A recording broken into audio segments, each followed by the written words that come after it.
Tribalisme kolekate na mboka na biso. Tribalisme abale tribalisme au Congo. Batata ba maman, boye bolamu na expression 26 télévision, votre chaîne avec votre humble serviteur tonton Armand Mumbila et Mokomo Alelo. Tu emeli bino mo na mboka Denis Kamba Ichimbumbu. Voilà le président, il y a espace Grand Kassai, bo mo na simalanga wana Grand Kassai.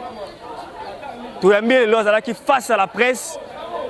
Denis Kamba Ichimbumbu a décortiqué l'actualité à mboka, affaire François Beya, affaire Mwana mboka Kabulo mwana Kabulo ndenge nini alobaki ba propos moko e malamu te pour ba joueur ba Léopard ndenge qualifié ba Léopard ba escroc. Denis Kamba Ichimbumbu a décortiqué pe a dénoncé ba propos o ezalaki pe ya mwana mwasi oyo mama oyo o balinga diviser ba Congolais. Dominique Moulongo député moko to yebani kutu te o sans impact na Congo to yebi okuté. Pour tout le député Katanga, tout le monde a dit que tout le monde a dit que killer, killer, bon killer. Denis Kamba Ichimbumbu a pandi à lobby, warrior, il nous reste quelques mois, il en est quelques mois quand on a Félix Tshisekedi Tshilombo, moi la Félix Tshisekedi Tshilombo. Et si là, warrior va kosala nini? Ba warrior boko sala nini Denis Kamba ya zaki bena sans frère beko tiki la bino tenté mais ça peut dire pour évoquer ba verset biblique pe na kati wana o ya expliquer que ndenge boko bolo makamuke non Kasai botonga Kasai te 18 ans na pouvoir Kasai sans courant 18 ans na pouvoir Kasai nzele zate 18 ans na pouvoir bo abandonner Kasai. Mais Kasai n'est pas là, Katanga. Kasai est la province de Belé. Mais le loyo, bon, on finit à Kasai, oh, alia Kamboua, qu'on l'aime malamu, eh babé. Si qu'on doit bangal balère mbembe to banini. Baba balère nyoka to banini. Le loyo boka Denis Kamba ndeni na paloli, ndeni na expliquer, ndeni na décortiquer. Affaire à François Beya, transféré dans Makala, à Elobeli yango. Actualité politique, sociale, il faut qu'on destitue les surtout. On va aussi faire malamuté parce que Mboka est tout. Denis Kamba a expliqué sur Mboka na biso. Donc voilà l'expression 26. Télévision votre chaîne. Ceux qui n'ont pas s'abonner, cliquez sur la notification pour voir ma vidéo parce que mon sala. Donc merci beaucoup Nabino. Libanais Mboka na kati Mboka. Wali tellement bela on a biso merci pour l'appel Nabino. Ba suggestion Nabino ba ko finga biso bo finga. Ba on va encourager biso va encourager. Ba on va partager la vidéo, continuer à partager la vidéo. Merci beaucoup Nathalie Amos. Na Nabino to remona juste après awa. Ce qui est dans zongi tema en attendant bon on a Denis Kamba. Pour l'espace Grand Kassai ndenge nini a expliquer makambu. Surtout député oh ya bandi kutu tante to yebi okuti au moins na kuté député mo beaucoup tout maman mo uti pe wapi o yeso ça la base na maramba tribalisme to yebi okuti hein o yebi okuti makatanga to yebi okuti hein en salle pour la république pour ça ba déclaration mo bete ba propos ya division tribalisme ko lekate ozala mungala ozala muyombe ozala mukongo ozala nani soko ba propos ya tribalisme na Congo surtout pas na Armand Mumbila et ko lekate nga mère na nga mungala ambuza père na nga muluba donc là ba mélange ba kemi ba la moto là ba mélange za bango pe na bala mutako ngo central to ya côté ba nord Kivu kuna to ba Katanga vous comprenez on mélanger Congo la nzoto na ngai siko bino ba mo boya ba luba kemba 2023 contre campagne ba to ba propos de division.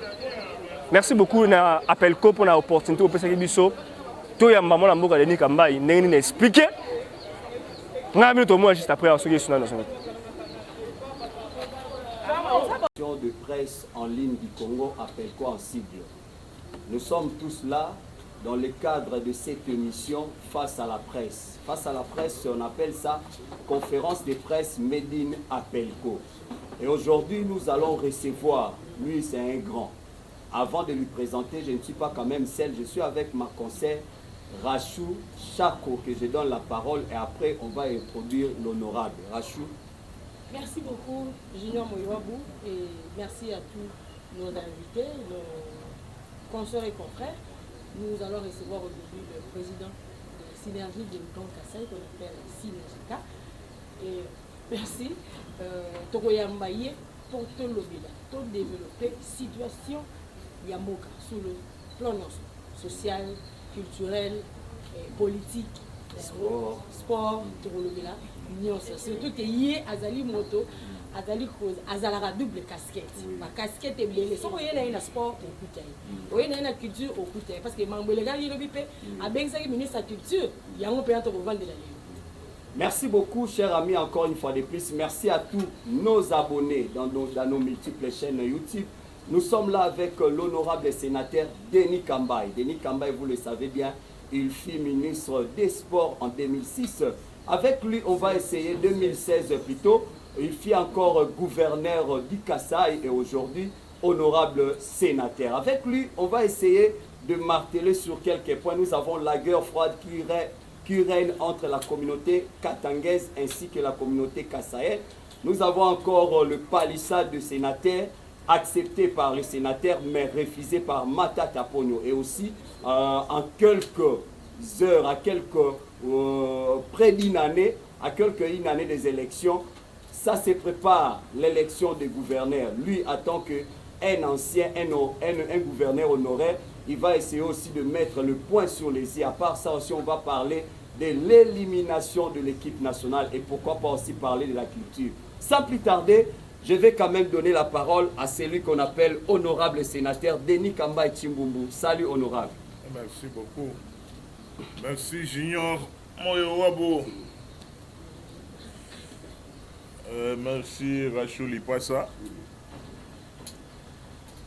Merci vraiment à tous les amis à Appelco. Sincèrement, dans la bande politique, ça fait plus de 30 ans dans la politique, depuis Conférence nationale souveraine, les bandits politiques, il y a bien parce que, comme vous le savez, la politique, on peut avoir commencé ça depuis l'école primaire.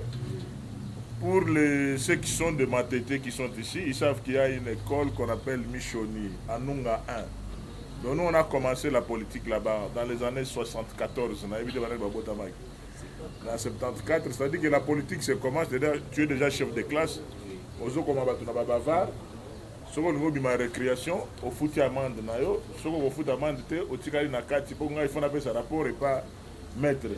Vous comprenez déjà que c'est déjà la politique. Et donc on appelle ça maître, ce qu'on a IGF à ma cité, au dégrainer moi quelque chose, Boyolia, Gratana, Mingenge. Bombo ya ntonge bachaka mabele ah ouais peut-être le misa de polisa maman polisa donc ya pas une mot bachaka subangulu avec un morceau ya ngulu donc si le professeur ceux qui m'ont là s'il n'est pas fort comme IGF c'est-à-dire que ceux qui ont commis 10 personnes à Babar ils ont fait ce rapport dans il y a 7. Et on peut se rapport, il y a 7 personnes à Bavarona, on peut libérer 5. Prof peut attirer le peu moins quelque chose. C'est-à-dire que la politique est depuis l'école primaire, jusqu'à ce que tu aies l'intérieur, Kananga Lisusu, après Kananga, je suis rentré à l'université de Kinshasa, où la grande politique a commencé avec la position de Maréchal Mobutu Sese Seko, Kukumbendo Wazabanga, qui avait dit je prends congé du père. J'étais dans la brigade universitaire, pour ceux qui ne le savent pas. Mon nom à l'université s'appelait président Derio Denis Kambaye, Derio. Donc Mario Kempes et Derio, au Sanixi Bakombo Balé, voilà. Je disais que depuis que j'ai commencé la politique, c'est la première fois dans mon vraiment Bolingwa Presse, dans le modèle. Vraiment, Junior, je ne tenais qu'à te féliciter. Pour les journalistes, vous avez le roi bandoliste, le roi vous avez le mot Bolinga dans la Binobédi. Créer un journaliste, tel critique, tel critique, tel, mais il y a vraiment le junior à autre chose là. Pour ça, le big c'est bien au Kende et ça fait que pour ça tout va dans. C'est-à-dire que non, si hein. Je devais commencer par là, de vous féliciter. Parce que sincèrement, moi je ne savais pas que ça allait se présenter sous ce format. J'avais cru que vous allez peut-être 4 journalistes de Nassalaga, 4 Kotoyo, Au moins sur 5 personnes, les autres pourront prendre l'image. Maintenant, tout est bimi, vraiment sincèrement, je dois que vous accompagner et vous féliciter sincèrement pour ce travail. Si vous deuxième chrétien na otsuba bino ezandeni, au moins on a titre, oh deni ngamba ya beti mututel likofi na fond likofi. Donc parce que nous sommes dans une société où beaucoup de gens ne lisent pas dans le fond, batara titre. Et yango pe bima banda kala, vous n'êtes pas responsable de ça, banda et solo moi. Et Lima, Salongo, au moins, surtout presque, on appelle ça attaque. On écrit un titre, mais dans le fond, c'est autre chose qui est dit. Tout en vous remerciant, vraiment, Nazima temps, mais tout bon, on compte dans une minute, il y a presse, pour le niveau à montage, le niveau à direct, je voulais me présenter vraiment pour qui est Denis Gambay, c'est ça. Il faut personne ami salanga mogo. Donc je n'ai aucune dette morale envers personne sauf Nzambe. Et que Denis Gamba ya koma boyegate. Il a ma qualité personnelle parce que muto kota ki kope pas père nanga mère nanga bona bimana 2 mètres lelo azati. Nzambe ga. Muto kota kope qui na comme na 152 kg Nzambe ga. Donc ba griffe on ande ça là un peu moins différent, on va place sur la lega par rapport à voir déjà le physique. Mais kota chic en tant que moi dans ma tête, tous les bas dans ma tête va bagarrer. Attends, mon tout ça une autre déjà mystique, mais ce que il dit le pasteur Moïse de. Rappelle là il origine là. Rappelle moi dans ma tête. Na ibe Denis le so moi dans ma tête. Vient André Kimbuda bana ma tête moi mingi.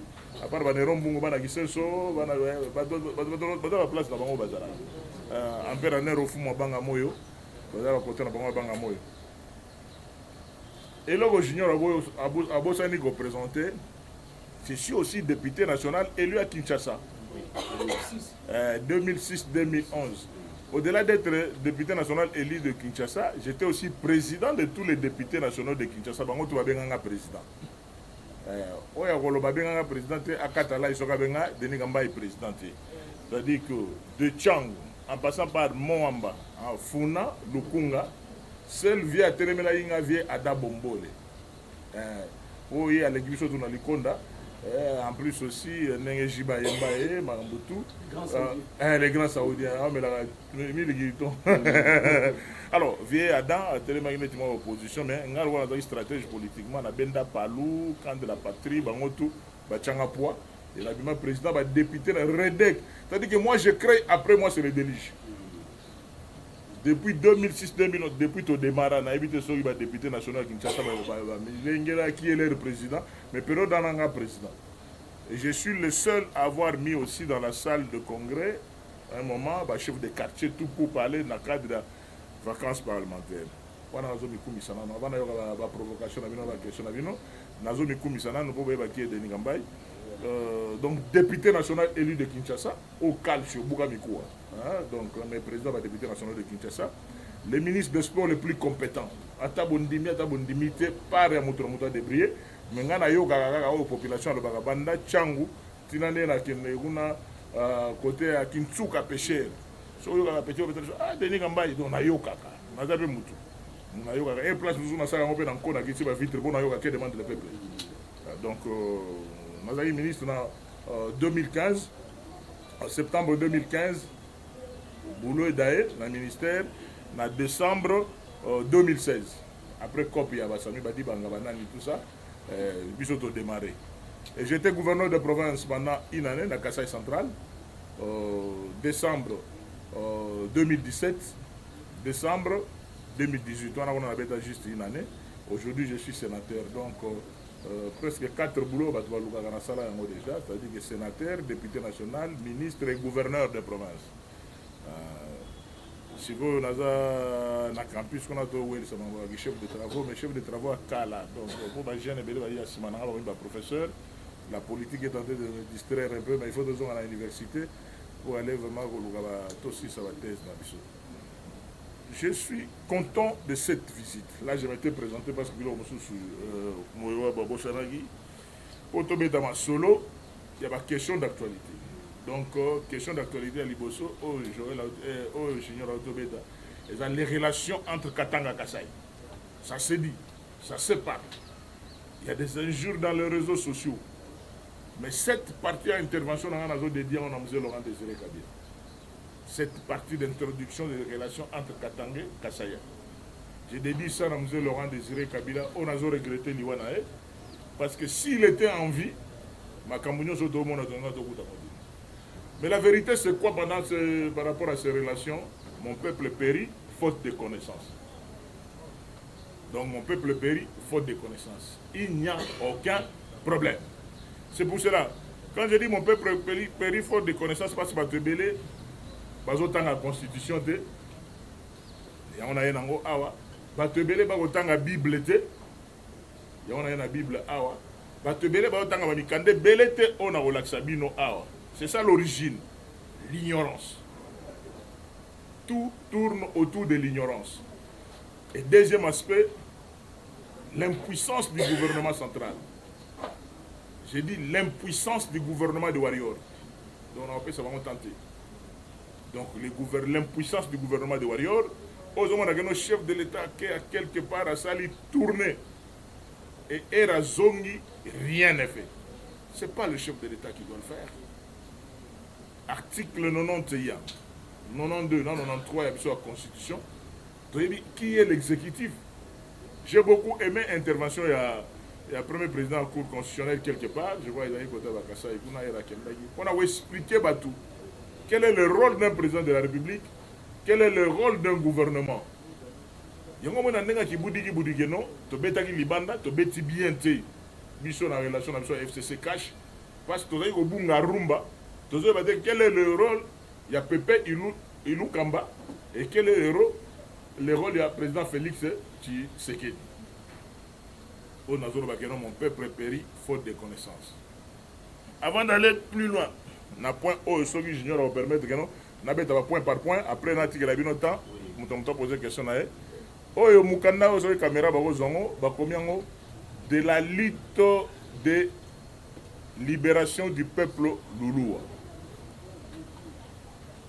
Et bato batanga moi livre oyo bawe bakeno ba relation ezandenge nini makambo ezandenge nini bato batanga kati bato soki baza na soir au mona zimagie novelas sport non mais kotanga eza moi mobulu livre ya liboso na recommandé na masolo eza na se ngwana. Dans la deuxième livre épopée de Kalamba Mukenge, naissance du peuple Lulua. Épopée de Kalamba Mukenge. Donc bato ba noué ba histoire batangaka. Toza a na village Grand Kassai, il y a le village Moloka na biso. Donc ce que a aux livres autant comprendre avant na kota na réponse à opesa na solo. Troisième livre Eza Yandoyi nanga professeur Kamba Ibwacha intitulé Baluba Jimonaïs. Les Baluba bomi mona, bomi yeba, bouti wapi, eza nini. Muluba Jimonaïs, Empire Luba. Quatrième livre on a nango awa de la Belgique coloniale et le Congo. Une histoire d'une brique chaude. Bato bazotanga te yango zomona lelo geno locataire akomo benga na propriétaire oza na mato ya koyoka ayoka komona locataire azobenga na propriétaire oyo ezali Jonas Mukamba au gré des vagues d'une histoire congolaise mouvementée de 1931 à 1918. Soko oza na ta otanga mikanda nyonso oyo te okosenga ta moko otangi ata nde basotaka parti otangi introduction otangi na kati quel est le contenu bachapitre oyo intéressé yo so oza na ta otanga nyonso ozome koyeba o mukanda vraiment nazo recommanda ngo bakongolais nyonso mpona kopose question moko aso moto akorépondre nga so moto arépondre donc ekomana ti chiki nga na pose question moto azwi 20 000 francs na coupure ya sika ba 1000 wa sika wana oyo tochangeaka na mwene donc so moto arépondre yango azwi déjà banote komo ye azwi wana question na kopose yango ya na oshita na osisa pa livre on a recommandé bino les provinces du Congo création démembrement regroupement il y a professeur Adolphe Lumanu Mulenda Wanasef na betela bino le solo la constitution na betela bino le solo la Bible. Pourquoi j'ai regretté la mort de M. Laurent Désiré Kabila? C'est parce qu'il y a Ayebaki du solo que depuis 2016 et depuis 16e siècle, tout ça qui peuple le monde. Baluba di Kasai, les Baluba di Katanga, même peuple descendant de Ilungambidi et de Congolomwanza, Congolomwamba donc à Bandi, Ilungambidi et Goloba. Quel a été le testament de Ilungambidi? Bato a il y a 2 ans, quand on a siégé, ngana moninga na nga lisano, nga vécu bien, yé muto dragon, tar yo mulongo. C'est un Muluba di Katanga, jeune comme moi, mais ouais, dans la mentalité ya sika. Différent de la mentalité où il y a la mentalité où comprendre. Tario Moulongo, c'est mon frère. Mais Azal Ndekonanga, on a tika la source. C'est pour dire que Baluba Moussoussou et Zalagane des réflexes dans ma kila. Aebi Ndako Tata Uta et Zawabi, et Zana Kamina. Ndako Tata Uta et Zana Katanga. Côté on a 4 démembrements de Bakita, côté à Kasai, mais source na bango. Les Baluba, c'est la grande communauté, il y a espace, il y a Grand Katanga, et c'est la grande communauté, il y a espace, il y a Grand Kasai. Mais ce que vous avez dans espace à Grand Katanga, la communauté est sous ezali. Ce que vous avez dans espace à Grand Kasai, la communauté est sous ezali. Mais les jours que Bandeko Mibale, Alliance Katanga Kasai, na cadre ya Buluba et Bukata, bazongi la logique et empire. Oh, M. Laurent Désiré Kabila, si les gens se rappellent, vieux Étienne à l'entrée de l'AFDEL, il dit, je vais aller voir mon frère et j'ai trouvé qu'il y a des personnes sans qualité qui l'entourent et tout ça. Et c'est-à-dire que son frère du sang de l'empire Luba, M. Laurent Désiré Kabila, mais qui était entouré à majorité par Banani, on a autant à combattre pour la diplomatie. Mais vous voyez que la forme n'a pas. Mais on est tibisé bon, Nabomi. Compris. Via Zongasi. Mais musée est loco à Nazarana. On a coupé dans musée Nambandaka. Le dernier conseil des ministres, en 90. Avant Mouzadaï, en 2001. Donc, 98, 99, il y avait un conseil des ministres dans Bandaka, dans Bralima, grâce au protocole. Pour l'imagination, il n'y a pas de question que Balouba di Katanga, Balouba di Balouba, descendance de l'Empire. C'est pour cela, sans aller loin, parce que vraiment, ce sujet, on a comprendre que c'est le même peuple. Mais ebele o babundisa na bandeko wana mingi baza vraiment bandeko te na ndenge ya empire. Le Muluba Kasai, il vient du Katanga. À quoi il a l'olate? Il y a un réflexe de la arrivée à Ozongaboye. Mais comme on a la question essentielle, qu'est-ce que nous devons faire pour développer les 26 provinces? Pour développer les 26 provinces, ce qu'on a remis à atterrir sur cette question-là. Comment j'ai regretté M. Laurent Désiré Kabila qui avait compris ça. Entre Bandeko, Bamisambu Isakati. J'étais étonné. Il y a même des intellectuels, même des politiciens, des sénateurs ou bien des députés nationaux, mais ils ont ignorance. Ils ont ignorance, il y a l'article 30 de la Constitution. Article 30 de la Constitution, le Binabisoboui. Congolais, tout partout au Azali, et Zambokanaï. Babilo, quand on a observé Mobutu, sous maréchal Mobutu, toyebaki yangote. Toyebaki ba origine ba père na biso ndenge ezali. Mais toyebaki te que non, mutu ataza na boîte de nuit aza chez Temba. Soka zo ba ebok na era que moi petit coin il faut que na mulangine mobimba. Toyebaki yangote. Toyebaki te que non, kodame pa batu. Eza lisumu. Et comment il est batu rukutu que non, le loga na dame côté na bino be lobi boyo dame côté na biso. Jamais ezalaki que vraiment il y a plus de 20-30 ans, tu as dit que poison est dans la mais comme une spécialité dans les habitudes de la fréquentation. Le Katangé, les Moulouba Katanga, les Moulouba Kassai, et constitution, tout Congolais, tout place à Zali, à Zaïpanaye. Article 30. À moins de violer, constitution. mais yango na koloba na bandeko na ngai oyo bazalaki vexé na badéclaration ya honorable moko na kotanga komona ete ya mwasi avec respect kokona bamama te nga na kotanga te na tante na émission na ngai mpona tanga mutu mpona fula ye mpona lobi ke no ezali ignorance tout simplement ya liboso ya koloba neti aspect ya bambwa bato mosusu bamona neti dénigrement o te baloba baliaka bambwa comme si ekolo oyo ya liboso ya monde oyo eliaka bambwa eza baloba bobeta internet bokomona bamboka boni bapays boni na baoyo tokenda bisengasenga bachinois banani donc bamarché kutu koleka na ndenge ezali awa nga moko na président ya grand Kasai nana aliambwa te. C'est pas dit que tous les Kassaïens aux 5 provinces vont trouver non. Donc tous les bikolo ebele ba demander bazali wana. Même moi ezali mabe te. Ba o baliaka bazali. Ngai naliaka ngando. Naliaka lokeso ri na famille nanga bakama. So balambi lokeso na famille nanga. O ba do chepo. O le biloko bangala ngabi ouais, ngana esprit kinois on a ma tête. Na ebine lokeso surtout kota makolo nango naliaka. Oui. Naliaka koba mama.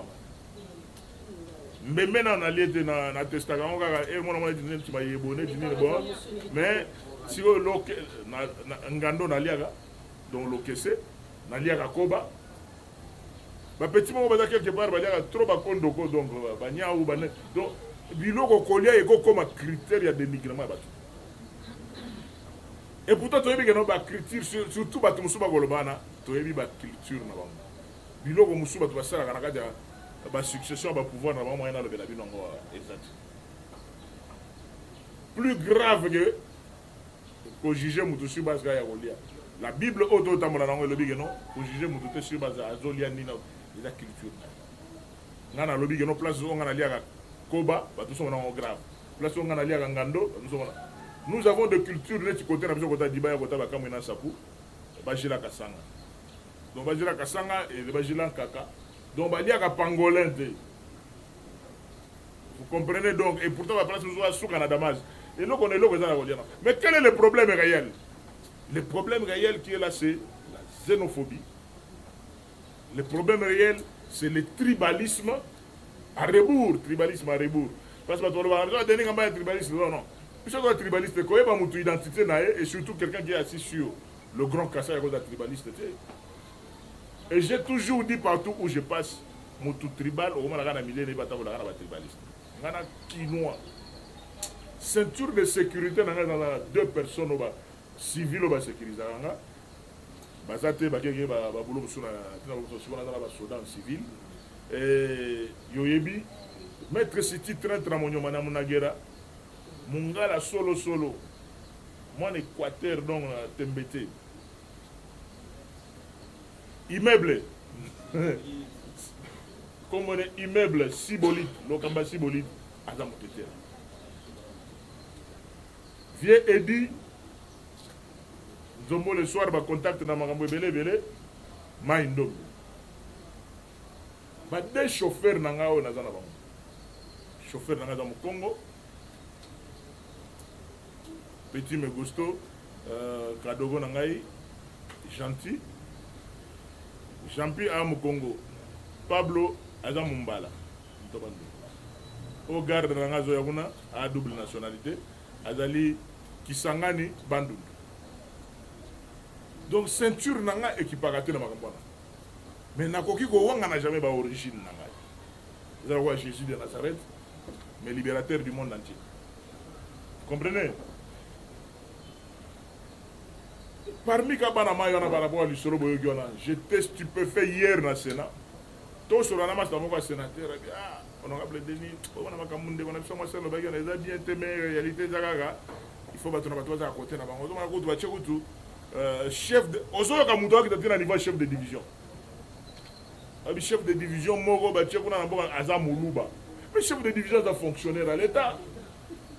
Tout qui est à niveau de fonctionnaire, fonctionnaire à Bicolo, na bango, et comment à niveau de soda. Biso a donné un soda et colo na biso. A donné un policier et colo na biso.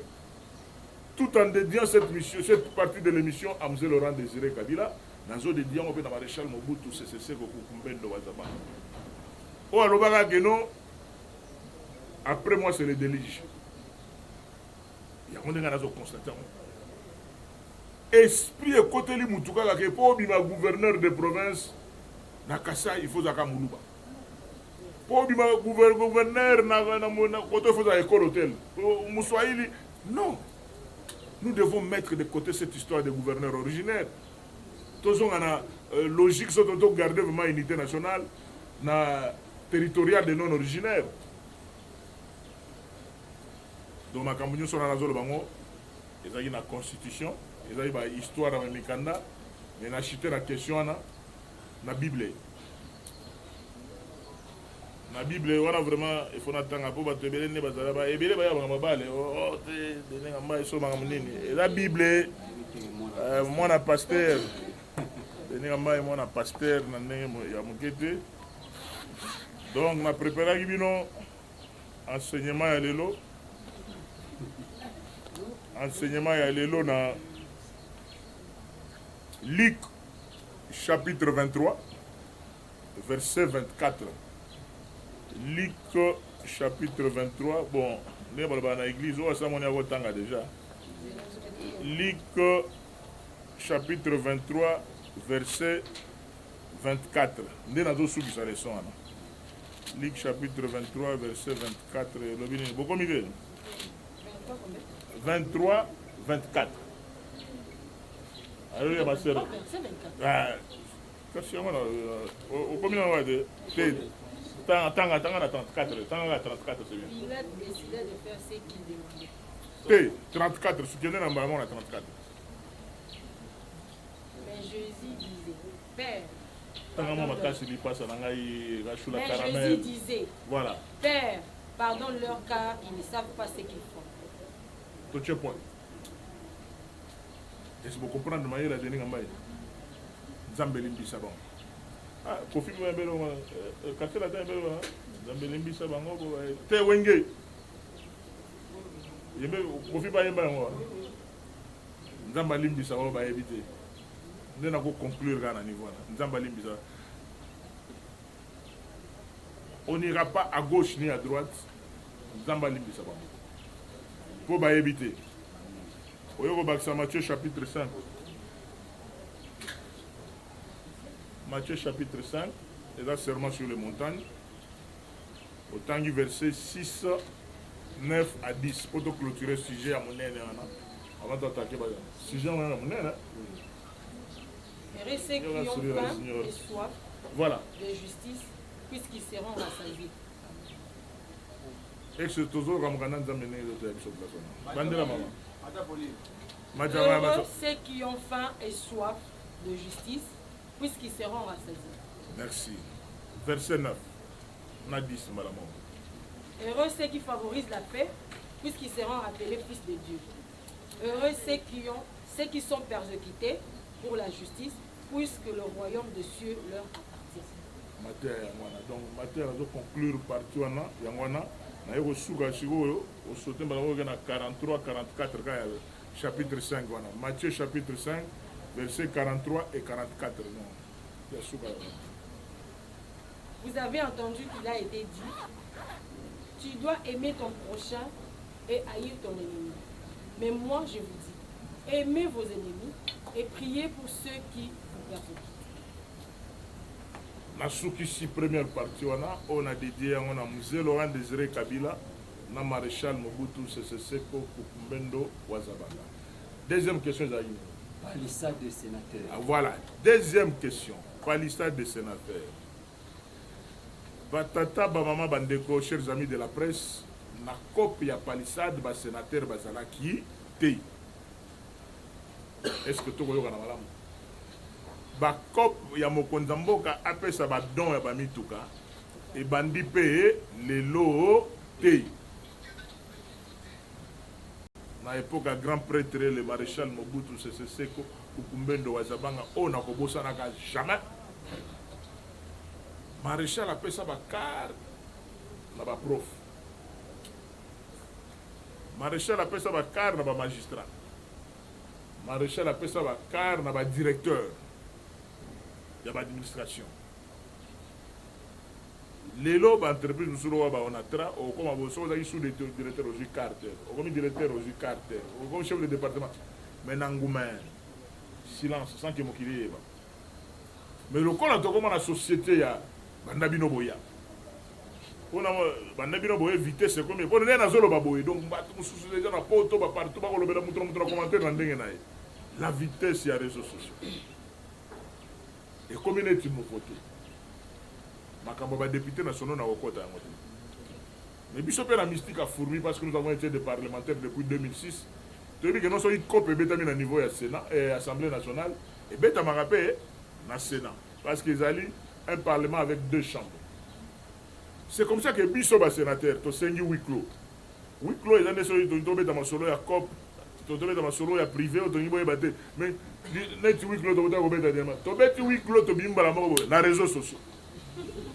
Donc tout le monde a est-ce que tout ça là ba huis clos ngoto to sala ngote parce que eye banaka nango ka so ko meki boye na image pe kanangi ba téléphone na bino yo mystique o téléphone do ko na muto téléphone nyonso zoloba azozwa na forme ya sapato azozwa donc direct ah mundele est-ce que les réseaux sociaux va bien tomber va bien il va bien bino ba kolomas alors junior to telemeli biro na biso prof Bahati to ebise geno yo poza na kati ya kope ya union sacrée na union sacrée beaucoup dans so ba 7 personnalités ba 7 personnalités ba kumbela la union sacrée ezali Modeste Bahati président du Sénat Xavier Joe Biden vieux Mbosso grand frère propre président Bosegi wana Joe Biden un grand prêtre tu vas navier on a vieux donc Denis donc ba sepela ne to metela il y a des gens qui nous critiquent au balba sénateur à l'obagate boité sénateur bien dans ma tête on voulait misanga ya so yi Moïse Mbi téléphone abandro ba tata ba mama do bo sepela bon ba tata ba mama ba journaliste bo moni ndenge ni terrien ngai za ngana lo ba bona bino tena lo bande bona ba mondo pe côté to zara to côté to beta ki côté to beta ki pak na mozandi na ba vieux si maître fils le kosiki bota donc c'est malgré ma fonction to sala qui oni rolonga biso na nzoto te pour na yebi passe ya dendon na yebi passe ya mbolongo na yebi ke mbolongo soko sali pe faut pas que okalinya ko mafuta sili ko zongo ko dem so tumbi double face bolongo a double face côté moi otumba côté so okali makasi na pilipili mais ouais problème mon moto te donc yo zola la bien te ozolo ta ba diabulu excès de makambo to na ngala la tranquille mais eloko na lingi ne combo de la na cour d'écran et kino to ça la bien attendez ba tumususu ba uta ba côté te ne ba boaka bino na banzembo mais jour na yo ba boaka ba mususu ba tena lo ba te ba o bazaka contre ba boaka ba tena banzembo te mais jour ba boaka ba na nzembo muto ba boaka boy te de biso ata ndenge za na histoire Copa Palissade to terminer bureau na biso to lobi que non président bon bozaka c'est tout na bo coopérer na no ba député ba se ba zuya bango biso pe so to ko za ba Palissade ko za ba don il y a crédit et à don hein insister pour na boy question na raison la source il y a don dotation on a 500 Yacob ils sont donc on a déjà question hein donc vous avez déjà réponse comment ils a don 500 déjà qui côté ba députés nationaux ce que biso peut côté à ba sénateur dans la 109 dans la 108 109e sénateur à vie 109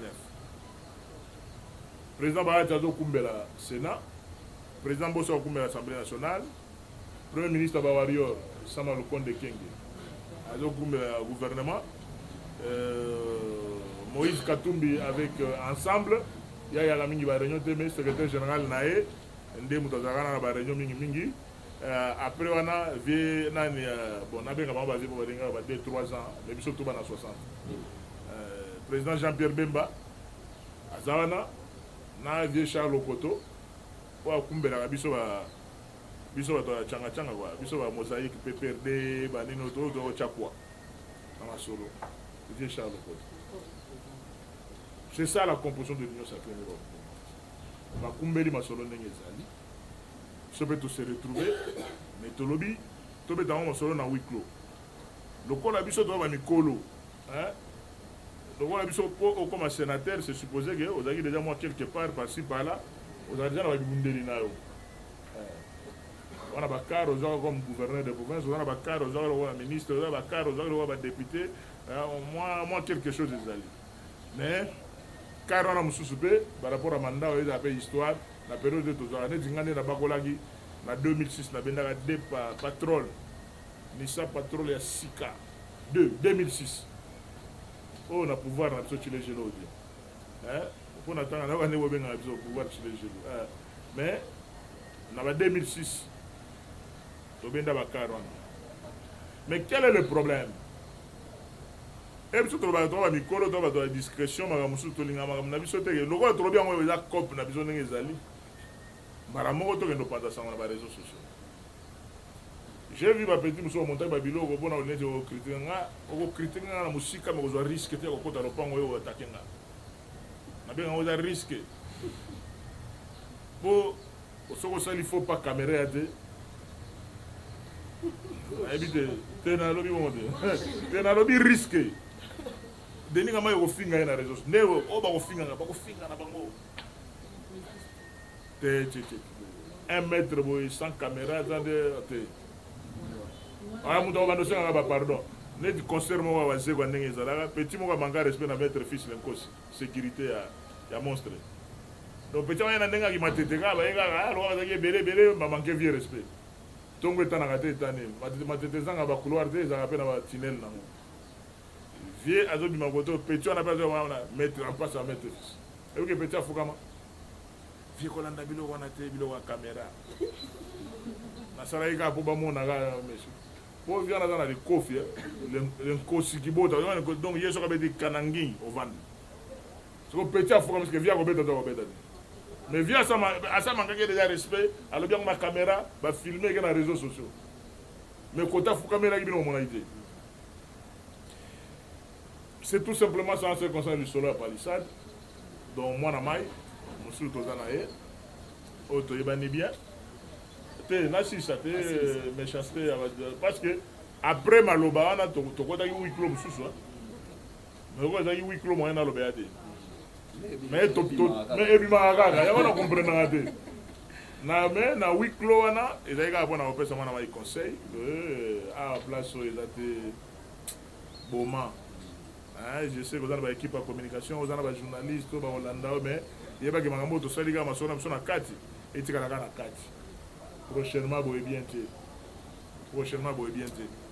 okoboya noka nous a obligé te ya komokanda kotyanga na baréseaux sociaux to eza volonté na yo mususu oyebi moto asexuel biso asanga play eza vieux José Makila Soumanda grand frère propre yalobi yanga kotunga mo na tambolaka nango donc kara na ya bien wana vie mais c'est pas dit que vie dans la carte est-ce qu'il faut mettre du solo na TV na ozela mituna na niveau wana mais na bete bino so ndenge bakare banda kopesa banda maréchal banda musée banda président Joseph et président en fonction Félix Antoine Tshilombo Tshisekedi na président Mousso en 2028 parce que Félix il faut mettre un esprit à bien hein l'esprit à bien abe tapé des biloko na eza système ali kelemba donc abe tu peux demander na ye tina 2028 hein 2023 après 2028 on comprend hein yo ga base 2020 après on a na boule nanga ndenge bankulu ba signala nga après président Félix likelemba ezongi na bakongo espace congophone espace lingalophone namoni bangala koza ebela tout ça vous voulez déjà 32 ans bokanisa pe baninga le Congo nous appartient à nous tous biso pe baswahili nous avons accompagné le swahilophone depuis 21 ans et les lubaphones sont encore là jusqu'à pour 3 ans non 3 ans ça dit qu'à 3 ans. Et maman quand même. Ça dit qu'on normalement l'esprit na lisolo bien na bokoko quoi. Hein na ndenga kabukulu. Ba le bango pe demander na bango. Après ce que to ko songa côté bandoko na ba Congo. parce que pendant Kasavu babetaka 5 ans. Donc lisolo ya Congo il faut comme lisolo kaka. To we lisakate. Donc nous avons 4 espaces linguistiques. Congo ezala la kiti ndenge no kona ngane manda semi aloba. Il faut que ba Congo bazala à l'aise. Bangala bazala à l'aise. Ba Swahili bazala à l'aise, ba Luba bazala à l'aise. À l'aise ma wana ndenga kane to kozala ndeni nini non? To yokani na bisoka. Au période tout le monde a cet espace linguistique va diriger, cet espace linguistique. Et Zalatega, Bino, vous voulez toujours que non, cet espace linguistique est un royaume. Donc, il y a un défenseur, il y a un oncle Nanga. Après le mandat du président Félix en 2028, Tozong a sous-côté, il y a un oncle de mon ancien Mikotoyo, et tout évolué. Vous voyez qu'ils sont là par l'Issad. Oui, donc, très bientôt, élection à gouverneur. Élection à gouverneur, il y a vraiment nécessité absolue. Il faut ça les mains. Parce que le projet, il y a 145 territoires, et que ça les maté, et que ça m'appelle bien avec des gouverneurs intérimaires. Il faut aussi ça les Cambo. Bien que nous sommes contre l'élection à gouverneur, ça n'engage que moi. C'est la démocratie, non? Article 23, au Mastananga Wayemba. Monsieur Nanzembo, liberté d'expression, article 23. Article 23, il y a la constitution, il y a la liberté d'expression. Il y a contre l'élection du gouverneur. Il y a la ligne de gouverneur, il y a la nommé dans l'esprit à maréchal. Il y a Mungala qui est Kotoyo, Moussoïli qui est Kotoyo, Moulouba qui est Kotoyo. C'est-à-dire que non, avec cette territoire de non originaire, tu dois avancer. Mais biloko ezalaka ya betu mosu koto to aba abari muzuri unasema non, je suis contre ça. Pour le moment la constitution a changé, il faut ça le plus tôt possible. Quatrième question. Quatrième question depuis 2006 décembre depuis 2016 pardon. De Longwaki gouverner ministre et sport. Ouais. Mais chaque fois que Léopard n'a biso eu échec, va se référer à Kana, après l'élimination à Léopard, tout le monde dans les réseaux sociaux, des photos de Denis Kamba et tout ça, retourne, pardon. En tant que Mbiaka na masolo lobi boni boni. Le désagé na ona mosimba on sali que équipe nationale kata na ko ba ya vert. Kabula lobi même que va consulter même yote na mosimba yo. Mais au comprendre que non, ils ont acheté la bango. Bango moko ne bango ça va témoignage. Vous comprenez? Na longwa ministre bande konanga journaliste depuis décembre 2016. Après ba exploit nyonso boyebi wana.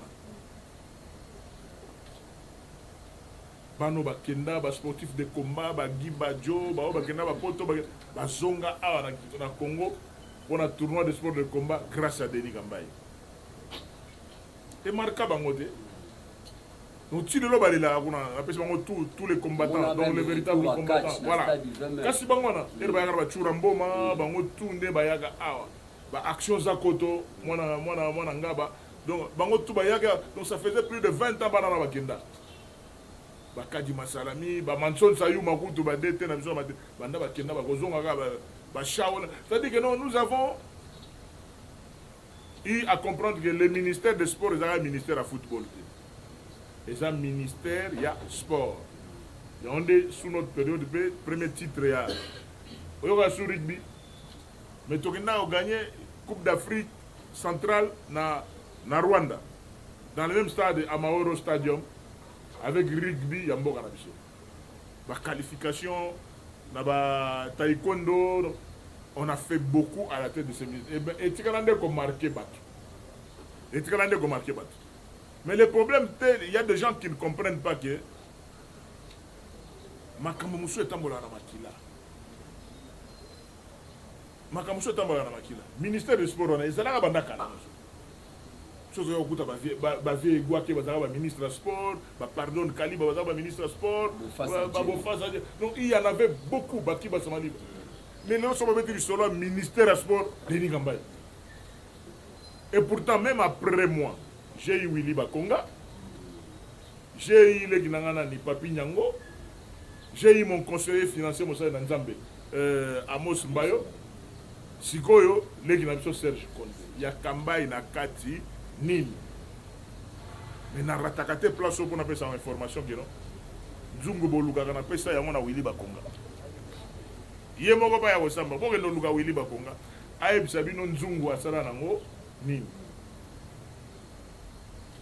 nga na longo ministère na nzungu na pesi Willy Bakonga yoka sikoyo bula ngo ndenge ezalaka nzungu yango nini Bible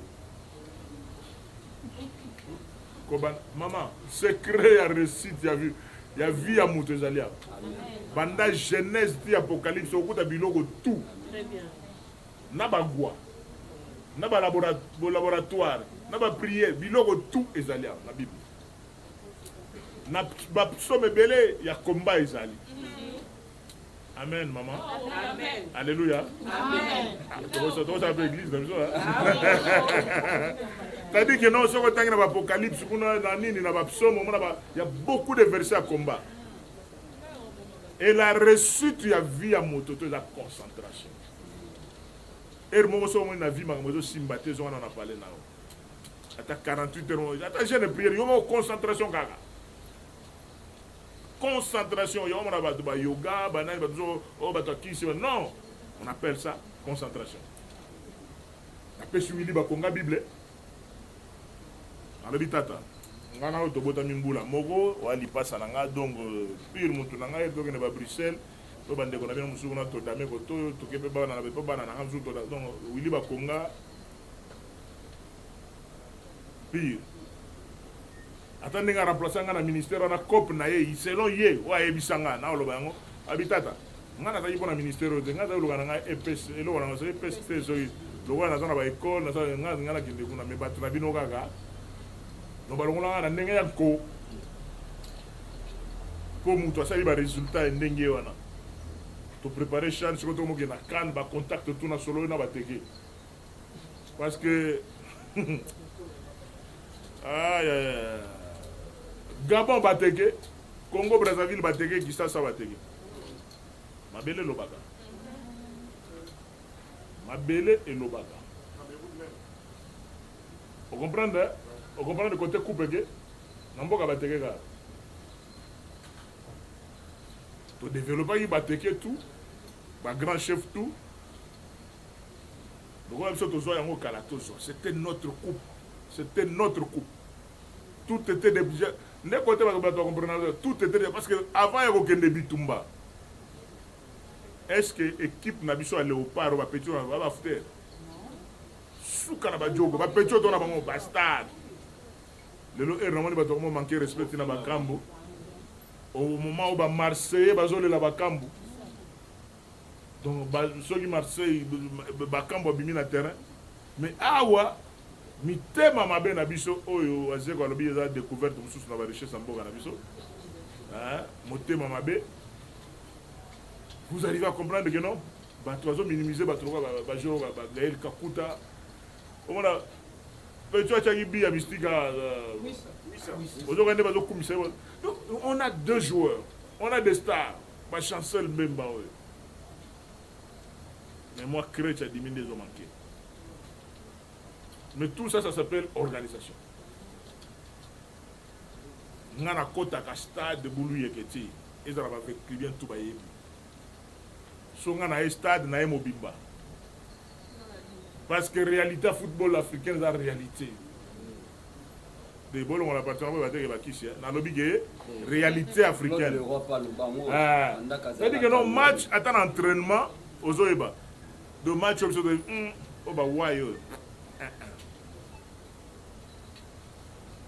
on demande net prophète. On a un résultat, mais nous avons des maillots à Zati.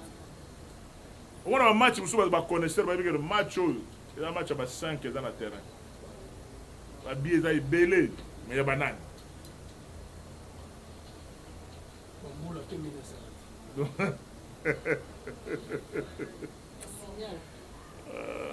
C'est un peu ça.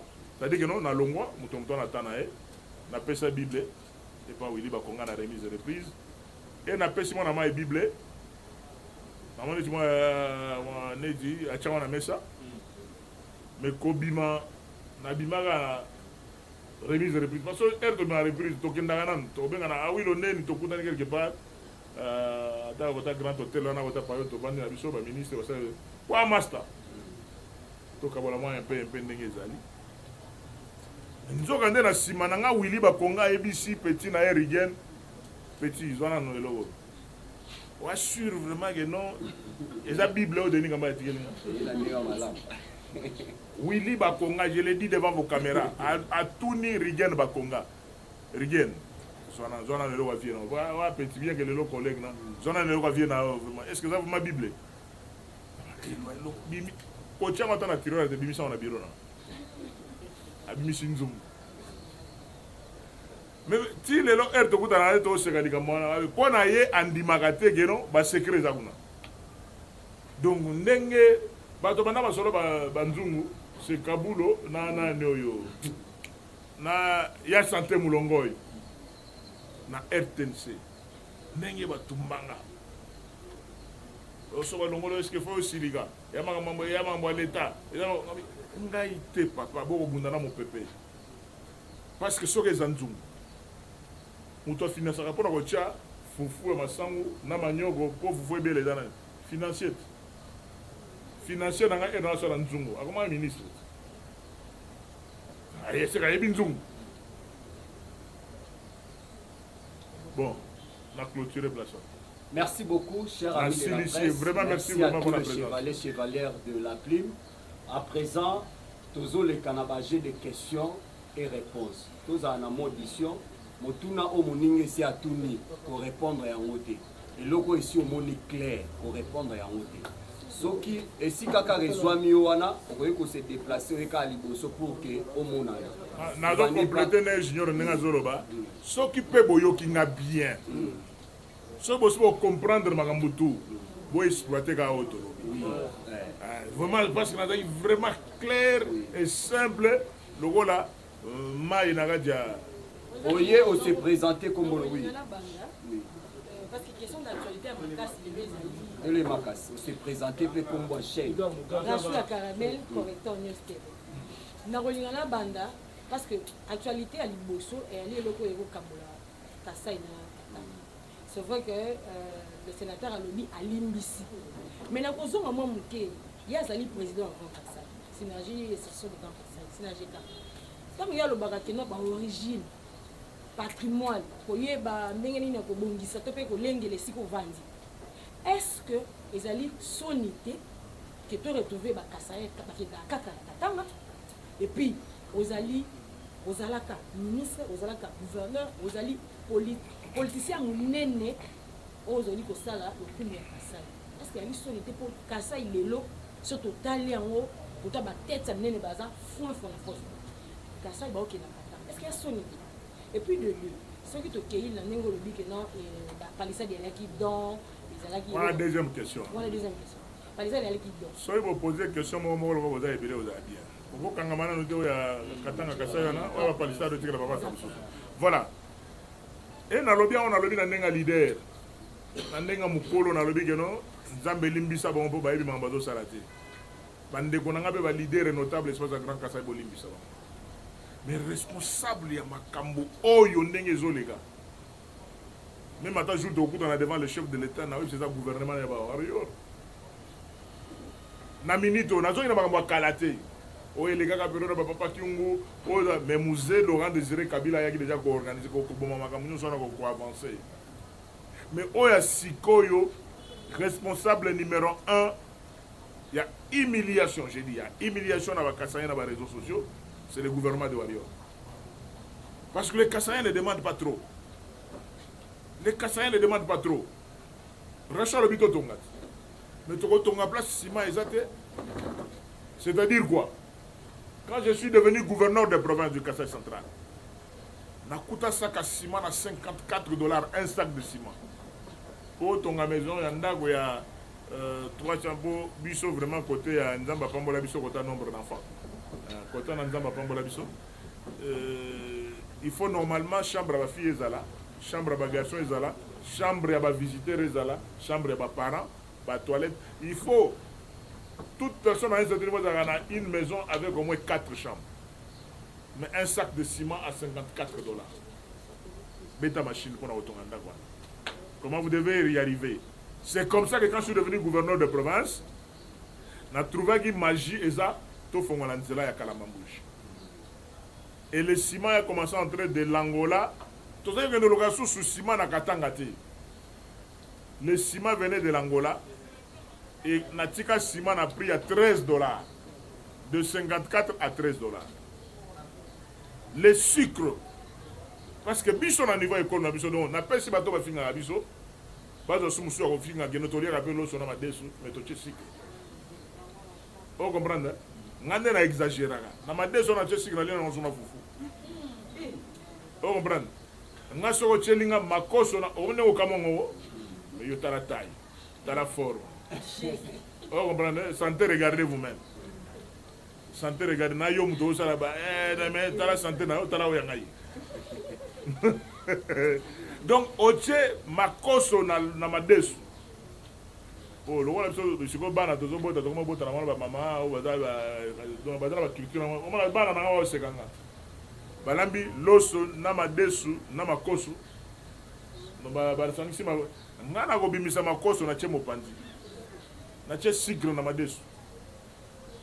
En plus national loso na chemo panzi na biloko ba vie la bermende. Na ba la chou la caramel. Na fufu. Na madesu na ba sucre. Très compliqué. Rachou. Pourquoi la responsabilité du gouvernement central? Le chef de l'État vient de faire une tournée dans l'espace à Grand Kassai. Il a fait une promesse. La population a un désenclavement dans l'espace à Grand Kassai. Au lieu que bateau mataka nord, je n'encourage pas ça. Dans le but que tout Congolais partout il est chez lui. Mais pour ne pas commettre sa mité bateau, on peut être sénateur chez lui aussi. Dans les jours qui viennent, si le gouvernement de Warrior avait l'amour pour le président de la République, ça pouvait permettre que non, au moins on appelle les Katangais viennent vers le Kassai, les bandes nous viennent vers. Pour quelle raison? Parce que Toza Pembe na Lobito, Toza Pembe na Lunda Nord. Beaucoup de gens qui montent. Les opérateurs économiques qui nous sommes à Dar Salam, à Tanzanie, ils sont obligés de passer par Kasumbalesa. Même succès dans le Kasumbalesa, le gouvernement a besoin de l'ingagi président de la République.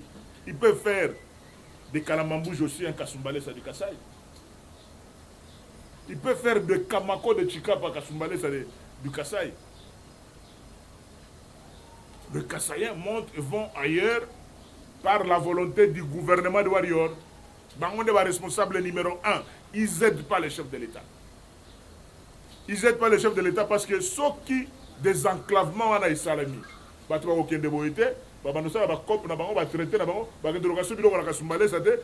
ils sont Angola, Lobito, plus près, dépenses dans le commerce, ils sont dans le commerce dans Lobito, après ça par Lunda Nord, qui est dans la côte de Tanzanie, Dar Salam.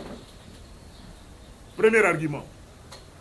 Gouvernement de Warrior est dans l'Obiango. Moi j'ai demandé, j'ai demandé l'audience auprès du Premier ministre depuis novembre 2021. Bateau au Premier ministre en plus, le Premier ministre a dit très bien que qui est Denis Gamba, parce que j'ai fait la remise de plus avec lui. Et Moïse Katoum il quitte le PPD, quitte les institutions. Qui est dans le Premier ministre actuel. Tout le monde ne peut pas comprendre. Est-ce qu'on aide vraiment le président de la République? Le Premier ministre, j'ai fait la remise de reprise avec Yé, ministre du Sport, à Boïkop, parce que le président Moïse a Boïkop. Les lots, on traite les Kassaïens de tous les mots. Le Premier ministre Katangé est là. Banda Makambo Bobandi, réaction Yanni. Je ne voulais pas en parler, mais parce que vous avez insisté dans le Belayango. C'est ça la vérité. On a le bien. Le col en a une réalité. Il est traité, le chef est traité de tous les mots. Mais pourtant, ce n'est pas le président de la République qui exécute. On va signer un document, l'icône de le gouvernement. Mais par ignorance, même certains intellectuels, le président de la République a doit le côté. Mais le Premier ministre a doit le côté. Il y a des coins au Premier ministre comme aujourd'hui, les martyrs dans tout ça, c'est le chef de l'État. Donc, biso problème na biso zande ya koloba. Au village, tu peux ce message, au azana mato ya koyoka. Merci Armand. Merci beaucoup, Président, pour l'opportunité. Merci beaucoup, l'honorable sénateur Fini Kambaï. Armand Mumbilay. On a bien appelé président. Président. Notre président. Voilà. Armand Mumbilay, Expression 26 Télévision. Oui. Alors, Président, j'imagine juste une question par rapport à Wario Bakosal et l'autre côté. Et aussi, a démission, une destitution du gouvernement et Wario. Topé, nous nana koyoka ngai eza volonté ya mokonzi mboka ya ye moko amona ke ezo simba te question de libre on a dit 200% membres de l'union sacrée na changata vous avez est-ce que vous êtes fier les loyo ya komona ya ko la campagne électorale du chef de l'État en 2023 nous va gagner OK confusion donc yozo kende na de bilogo ozo beta bala de makolo na oza gaucher droitier malama on a ba joueur mususu na ko beto lisolo ya gouvernement de warrior oyo par rapport à makambo zo le niveau espace à grand Qatar to bande na lisolo ya racho par rapport à ce qui se passe là conséquences na ngweza cause na ngweza nini parce que le gouvernement ne fait rien voilà les conséquences ndena beti lisolo wana pour oya ba élection et comme lisolo mususu élection ko yoka manga o très bien na octobre 2023 ko yoka maro. Peut-être pour ceux qui le simbi, que le ministre, en commençant par le Premier ministre, Sali Obso Tokoloba, Banzela et Salemi en urgence.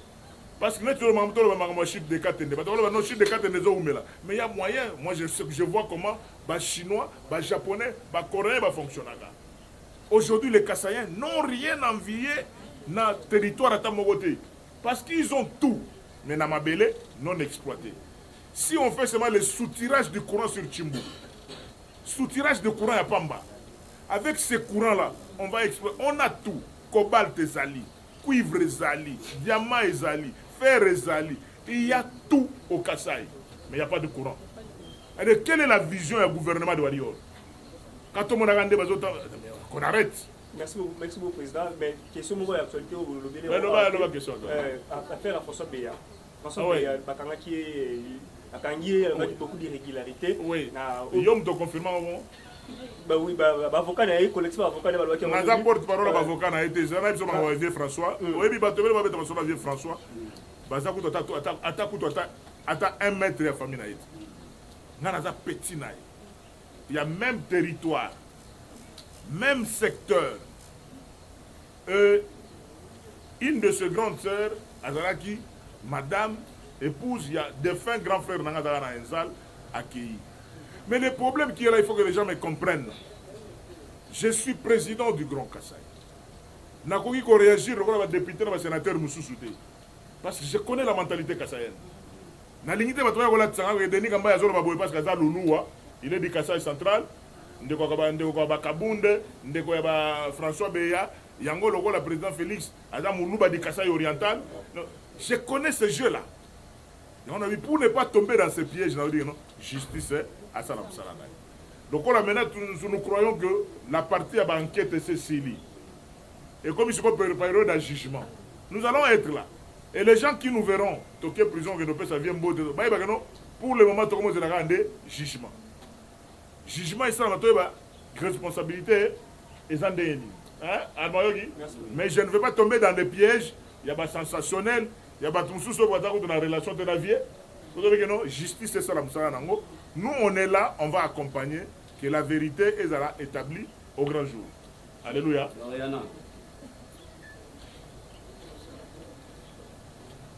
Doriana Isamba et Arco News. Question par rapport à Jeep Palisade. Oui. Lobby, Natata Ponyo, Abinisa Kango publiquement. Oui. Mais à l'Obaki, il y a 40 millions de dollars. Et Nambongo, wana bakoki kotonga 4 universités. Le directeur de cabinet du chef de l'État, Azakatangi.